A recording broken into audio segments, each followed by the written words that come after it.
All right. And I think what we could do is maybe sandwich that in with a bit of a discussion about the six-man rosters, because as you said, we don't know how long this is going to go on for. I know that the TOs are trying to get us back to LAN.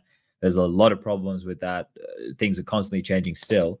Has there been any thought from you or the OG camp? You had a chat with Raga or any of the management about, maybe bringing in a sixth man? Is that something that you've seen like Vitality doing that has interested you at all?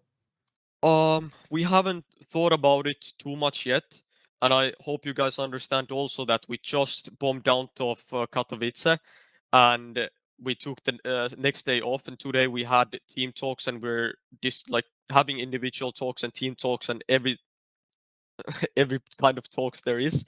But the thing is that we just bombed out of a tournament we had high hopes in. We practiced really hard for it. So right now we have like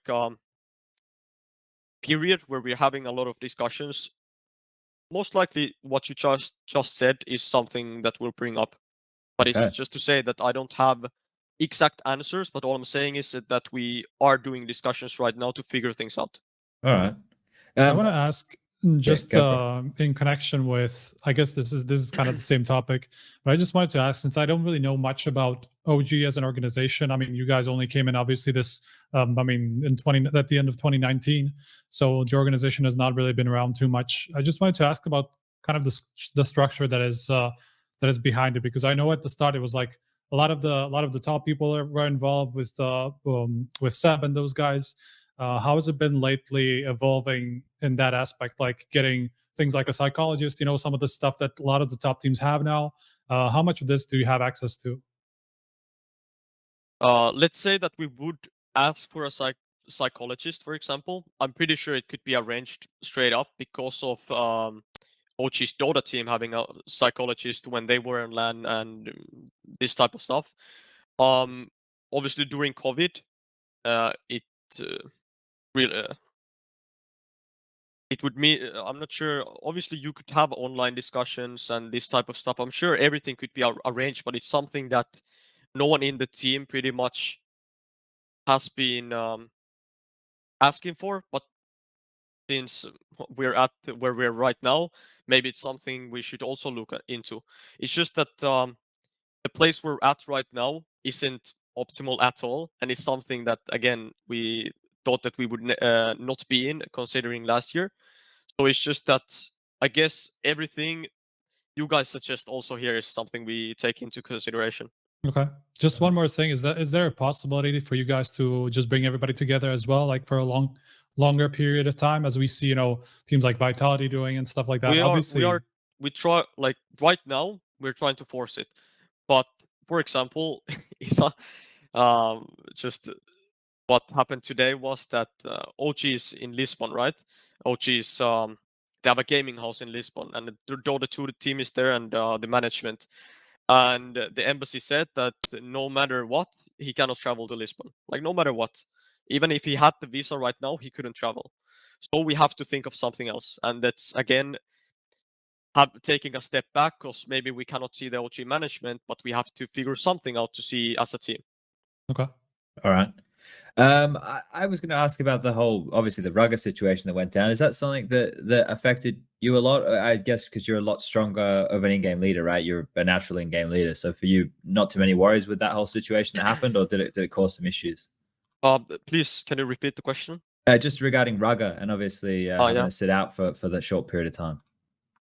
I don't think it was too much of an issue because before every match we went into, and obviously Rugger could help us in practice. But every official we went into, Raga always said before the matches who is responsible of, let's say that things are looking a bit more grim, who is responsible of taking a timeout, even though I wouldn't be taking it, right? Because it's something Casper would do. So he's telling the individual that, let's say we lose 2 rounds in a row. Let's say you hear Alexi being tilted or whatever, like just call a timeout. So we went through a couple of these things to help it out a bit. Then obviously after official, after everything, we could always hear Casper's thoughts and start fixing it already. But it does hinder you a lot because if you've heard at all, a lot of teams right now have started the trend of publishing in-game comps, right? Hmm. And a lot of teams have it where their coach is even more involved than the leader at times, or just overall really involved. And it's not too much, let's say we compared to our games, it's not too much like that. So I was quite surprised that teams are already like this, because as soon as we get into LAN, you know how the rules are, especially majors. So I think most teams don't want to rely on the coach only, right? Because of, let's say you get into major and the coach was your IGL kinda, it's kind of like you're gonna have a rough time, obviously. As soon as you hit the back wall, it's like, who's gonna bring you up if the coach was doing it for the whole online period? But again, you don't know when COVID's gonna end, so maybe it's the sickest thing to have. All right. So But- taking advantage of the situation. Yeah. But during the games, he's obviously helping.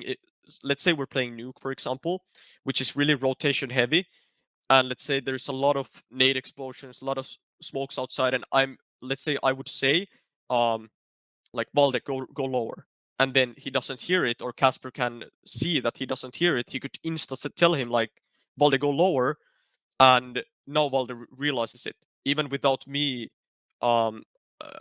realizing it myself, because as soon as I say it on TeamSpeak, I think it's gonna happen, right? So this kind of stuff is really, really like a good thing to have a coach on, no matter the team you are, and no matter if your coach isn't involved in the leading department. I think every single coach is doing this, where they're checking that all the communication goes through, the repeating some communication. So bomb dropped here, and if no one repeats it, he could still say, like, the bomb is still dropped down, crucial info. So I think it's really, like, it's really good that the coach is talking during this online period.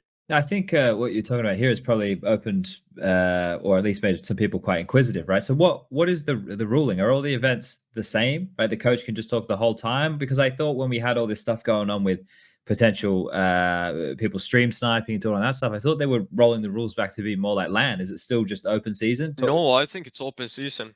At Okay. least I don't feel like it wouldn't be. At least All every right. single YouTube video I watch, the coach is on voice. No one is saying anything against it. I think it's open season.